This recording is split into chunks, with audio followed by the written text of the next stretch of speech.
IELTS 21. Published by Cambridge University Press and Assessment 2026.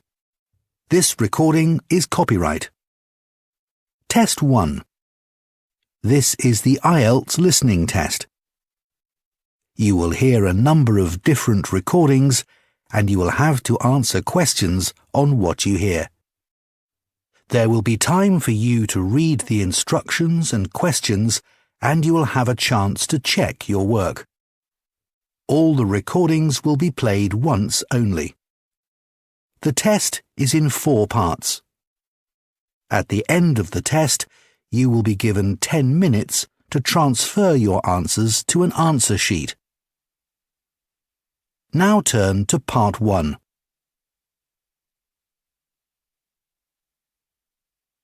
Part 1. You will hear a man phoning a sailing club to ask about learning to sail. First, you have some time to look at questions 1 to 6.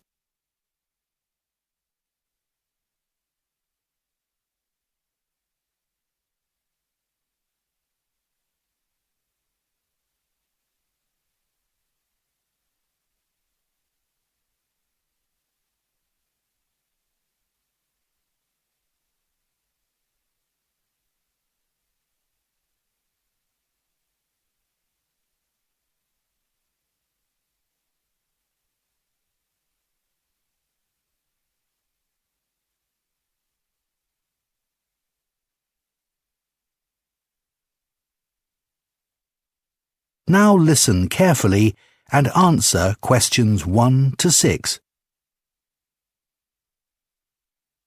Hello, Oyster Bay Sailing Club. How can I help you? Oh, hi. I'd like to find out about sailing courses for beginners. No problem. Is it for yourself? Yes, I had a look online, but I'm not sure which course would be best. OK. Well, you might be interested in our taster days. Possibly. So these are for people who've never sailed before. It's basically an introduction to sailing to find out whether you enjoy it and want to carry on with it. And how much is that? It's £120 for the day, but it's reduced to £110 each if there are 2 of you. No, it would just be me. Oh, that's fine. You'd be in a small group, usually about 8 people, but no more than 10. And everyone's always very friendly. Uh-huh. And are there any other suitable courses? The other option is the Level 1 course. These are 2-day weekend courses and we run those all year round. OK. And what do you learn on that course? This is a mix of theory and practical skills. So you learn about things like the weather, which is obviously really important, and also the tides, as well as learning basic sailing skills. You go out into the harbour in special training dinghies for beginners, 2 people in each dinghy and an instructor. He or she will make sure you understand everything you need to know about safety.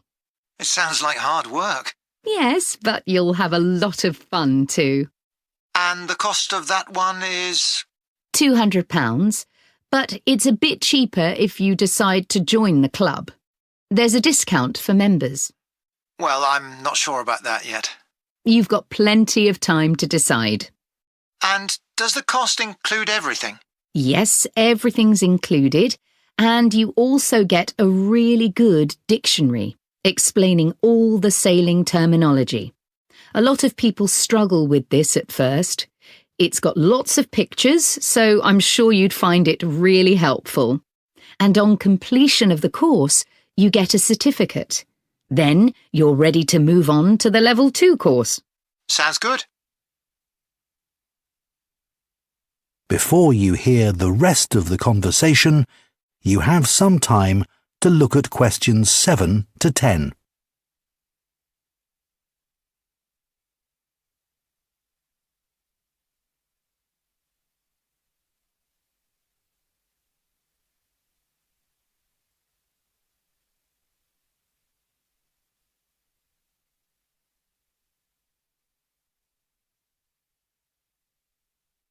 Now listen and answer questions 7 to 10. I think that's all the info you need for now. Just a couple of general things. For example, it's really important that you know how to swim. Yes, I'm pretty confident in the water. Great. The other thing I should tell you is that we provide wetsuits and life jackets, but you need to bring swimming trunks and some old trainers. And a towel? Yes, definitely. And you might want to bring your own toiletries, things like shampoo. OK. What about food and drink? Do I need to bring that, or is there a cafe at the club? Yes, you can get sandwiches, cakes and snacks there. The food's pretty reasonable. OK, good. Well, I think I'm interested in the Level 1 course, but I know absolutely nothing about sailing, so is there anything I can do to prepare myself a bit? I recommend you watch some videos we use for training. They're available online. I can send you the link. They'll give you an idea of what to expect. Perfect, thanks. That would be very helpful. Oh, and just one other thing. I'll be cycling to the club and we'll need somewhere to put valuables. I'm just wondering if there are lockers for people to use? Yes, there are plenty in the changing rooms. Great. OK, well, could you book me onto the... That is the end of Part 1. You now have 1 minute to check your answers to Part 1.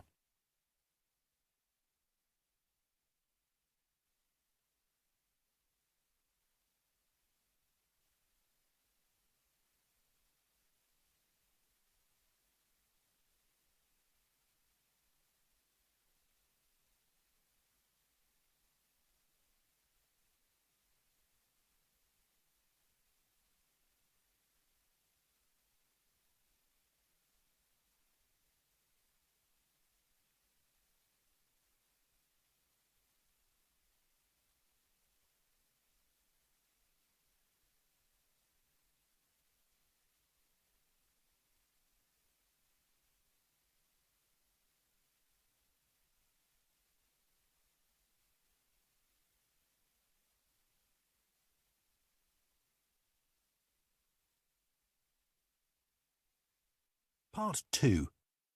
You will hear a woman giving advice on a podcast about how to become a makeup artist in the film industry. First, you have some time to look at questions 11 to 16.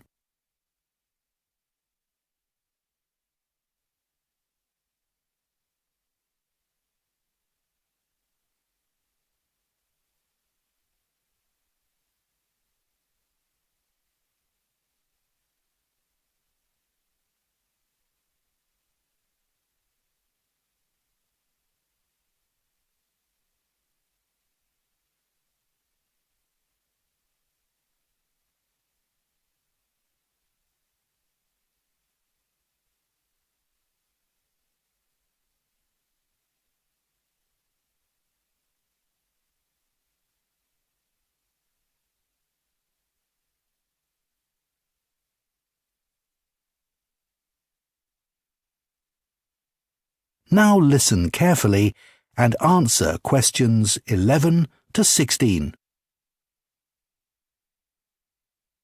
Hello and welcome to the Filmmaking Podcast.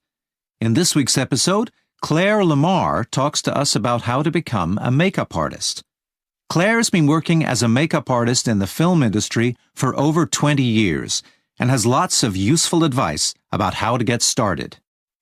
Thanks, Ian. Well, before you can become a makeup artist on films, you have to spend about 2 years working as a makeup trainee.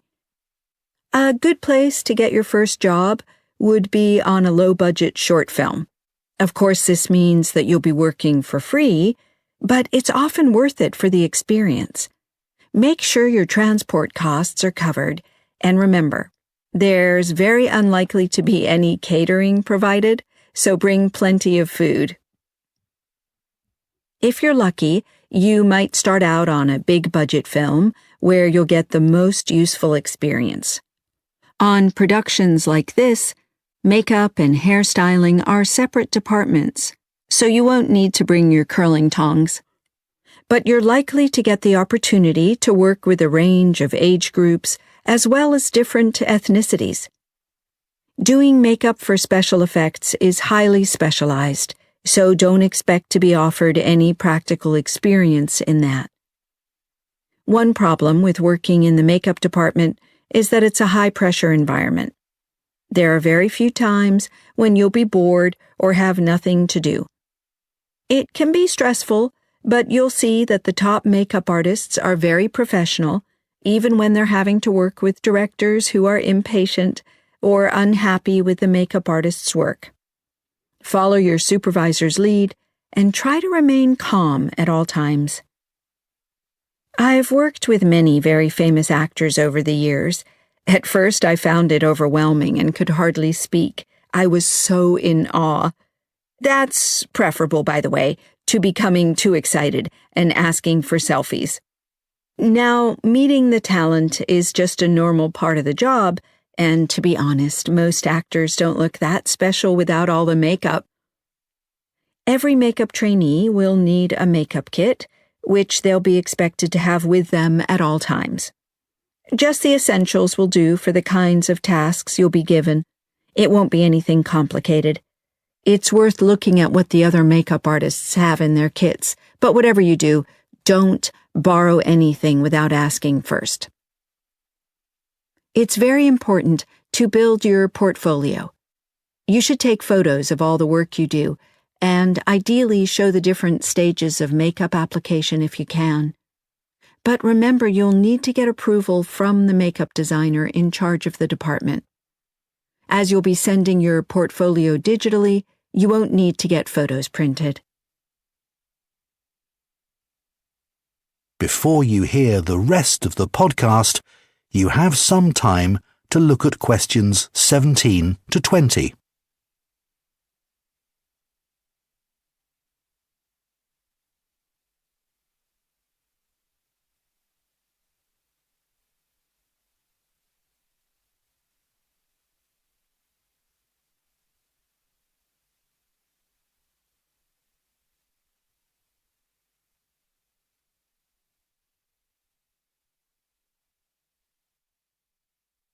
Now listen and answer questions 17 to 20.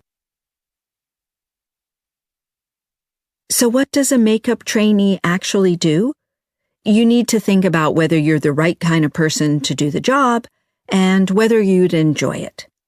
So to give you some idea, here are some of the things you might be required to do. You may be asked to help prep an actor ready for makeup. Some actors will arrive having already cleansed and moisturized their skin. But sometimes you'll need to step in and get this done without wasting any time. Otherwise, the makeup artist will get behind schedule. Trainees play a useful role in continuity. It will be your responsibility to take photos, log them digitally, and print out a hard copy to put in each actor's file. This information needs to be kept in good order, as a reshoot can mean replicating makeup months later. General duties mean doing anything from getting the teas and coffees to putting on a wash. Having a positive attitude and being willing to do whatever is asked of you will help you get your next film job. You won't be asked to apply makeup to any of the principal cast, only the extras. If there are dozens of extras involved, you'll need to keep up a swift pace and not spend too long on each person. It takes quite a lot of confidence to be able to do this well. Okay, now about terms and conditions. That is the end of part 2. You now have 30 seconds to check your answers to part 2.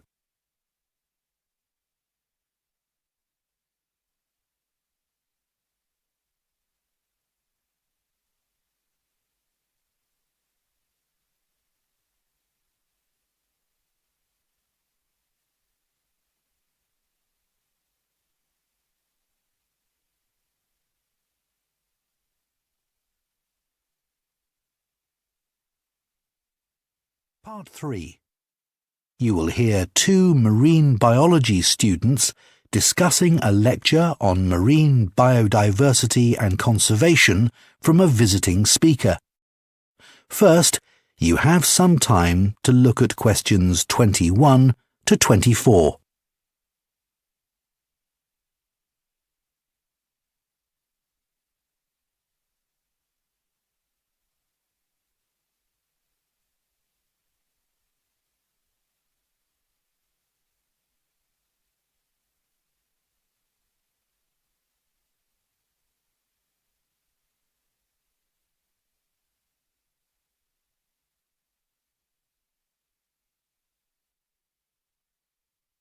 Now listen carefully and answer questions 21 to 24.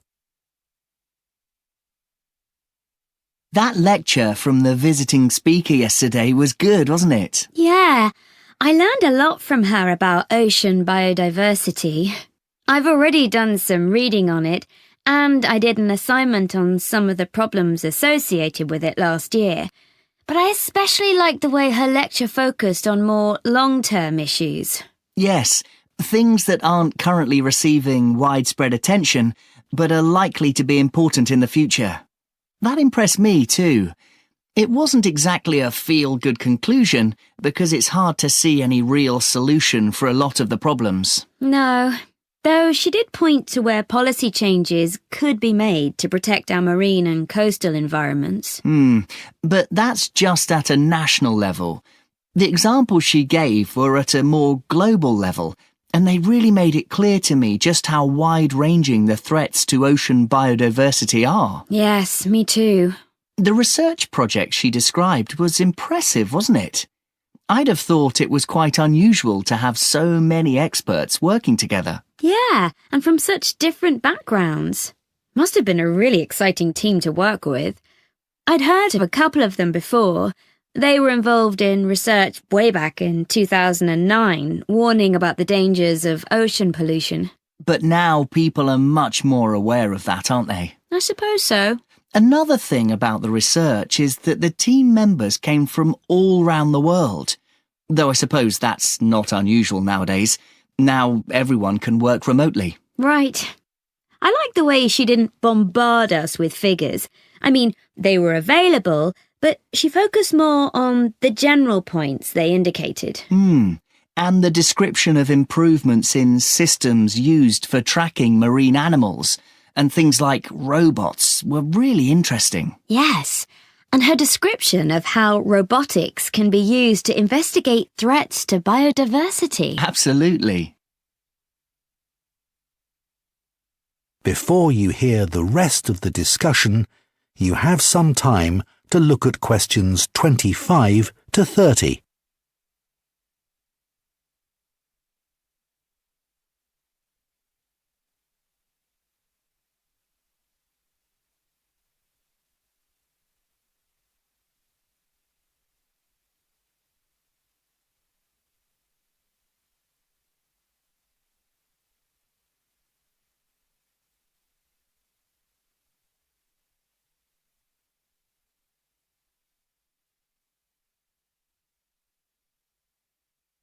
Now listen and answer questions 25 to 30. While you're here, can we talk about the list of resources we have to evaluate for the seminar tomorrow? I've had a look at them all, but it's been a bit of a rush. Yeah. What did you think of that article on invasive lionfish?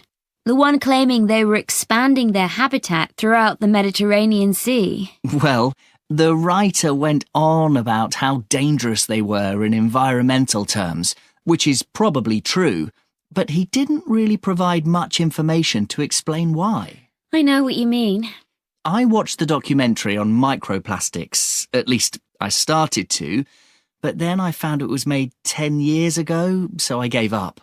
I watched to the end, but you're right, it was showing its age. People had hardly heard of microplastics then, whereas now everyone knows about them and how dangerous they are. Yeah. Did you listen to the podcast on ocean pollution? I didn't get anything out of it though. Most of it was stating the obvious. Yes, it mentioned pesticides and plastic and things, and it clearly made the point that they were a bad thing. But everybody knows that anyway. Did you read that book on coastal ecosystems? The one by John Harper? Yes. I found it hard going at first. It went into a lot of detail about things like the effects of offshore wind farms and fish farms, but actually, I ended up with a much better understanding of the issues. Yes, I agree, and I thought it was a well-written summary of those. And the diagrams helped a lot too. The article on metal toxicity was way above my head. I didn't know anything about how metals from industrial emissions react in the ocean, and I still don't understand it. I gave up reading after the first chapter. I just couldn't follow it.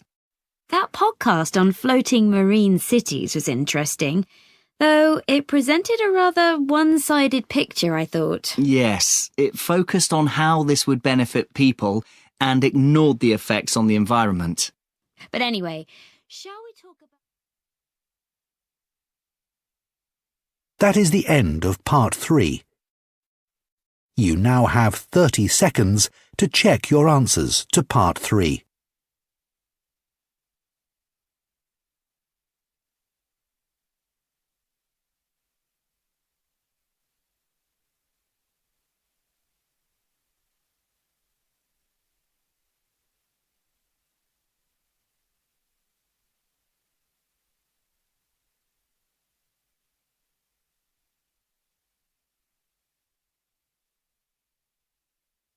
Part 4. You will hear part of a science lecture about different sources of rubber. First, you have some time to look at questions 31 to 40.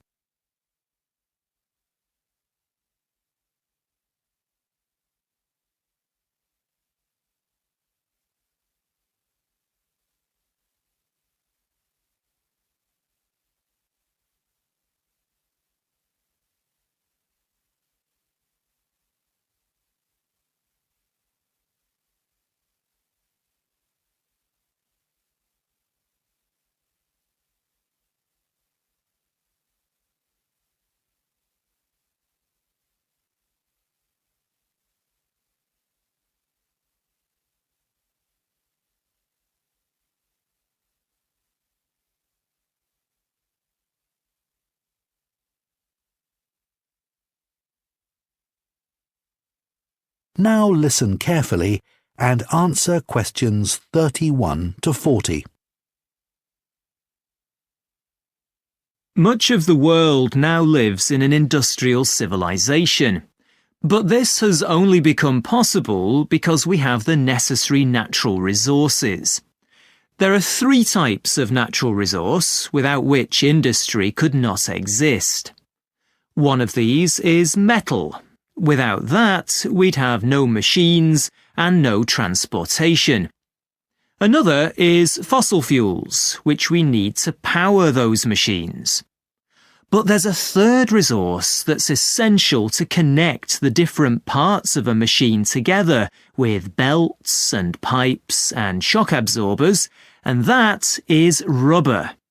It's now used in over 40,000 products, from waterproof footwear to surgical gloves. At present, we have 2 types of rubber in common use. One is natural rubber, which nearly all comes from the Pará rubber tree. This was originally native to Brazil, but is now cultivated on plantations in Southeast Asia. Recently, however, concern's been growing that supplies may soon be insufficient for the world's needs. So, what exactly is limiting the supply of natural rubber? Well, for one thing, rubber trees don't just spring up overnight. It can take 8 to 10 years for a tree to start producing rubber, so cultivating them's a slow process. And this leads to another problem. With most crops, farmers don't have to think very far ahead, so they can easily change what crop they produce or how much of a crop they produce if they find the demand for that crop is rising or falling. But if you have to plant 8 or 10 years ahead, that's much harder. And also, the rubber tree is very choosy about where it grows. It needs the right temperature, the right amount of rainfall, and the right altitude, not too high and not too low. The result is that it can't be grown in the northern or southern parts of the globe, only around the equator. Another problem is that the rubber is basically extracted in the same way as it's been done for hundreds of years, and that's by hand, by making small cuts in the trunk of the tree and putting a little cup there to catch the latex, as the rubber is called. It's very labour-intensive. And it's not just the initial production that's limiting supplies. With other resources, such as water and glass, when we've finished using them, we can recycle them. But although this is also possible with rubber, it's very difficult, so that also reduces the amount we have available. And in the last few years, there have been new threats to the supply of natural rubber. One problem is linked to the fact that nearly all the rubber trees in Southeast Asia are descended from just a small number of seeds brought from Brazil in the 19th century. This means that there's very little genetic diversity among the trees, which in turn makes them very vulnerable to disease. The most dangerous threat is a fungus, which destroyed large numbers of rubber trees in Brazil, and which could cause devastation to plantations worldwide. Another problem is that farmers in Southeast Asia are increasingly turning to the cultivation of palm oil, which is easier and more profitable for them. And finally, in recent years, Southeast Asia, like other parts of the world, has been repeatedly hit by extreme types of weather, and this looks likely to continue in the future.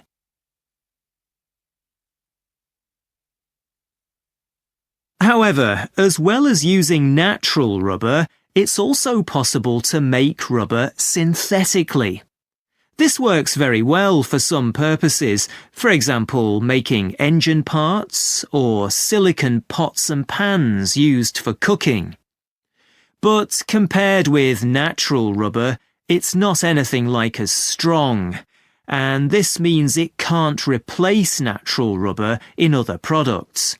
For example, while a mixture of natural rubber and synthetic rubber works well in car tyres, only natural rubber can stand up to the extreme speeds of aircraft tyres during takeoff and landing.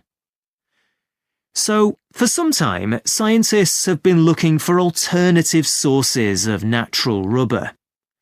One that's been known about for some time seems initially to be a rather unlikely source. It's a wild plant with yellow flowers that we normally regard as a weed when we see it in our gardens. But when it's pulled up and its roots cut open, they're found to contain rubber. Now, compared to the rubber tree, dandelions produce relatively small amounts of rubber, but unlike rubber trees, they're very adaptable.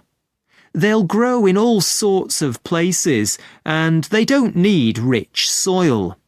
So at present, there are several projects underway investigating the possibility of using dandelions as a source of rubber. Another possibility is a desert shrub grown in Mexico and Texas, which is also... That is the end of Part 4. You now have 1 minute to check your answers to Part 4.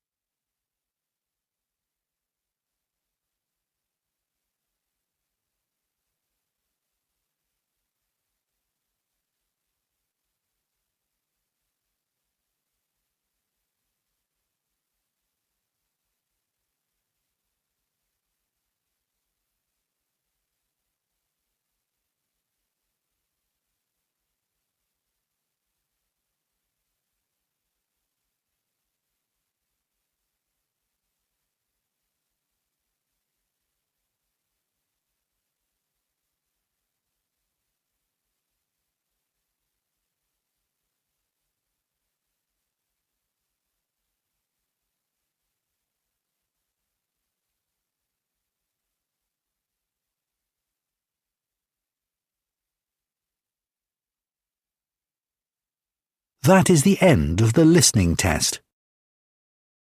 In the IELTS test, you would now have 10 minutes to transfer your answers to the listening answer sheet.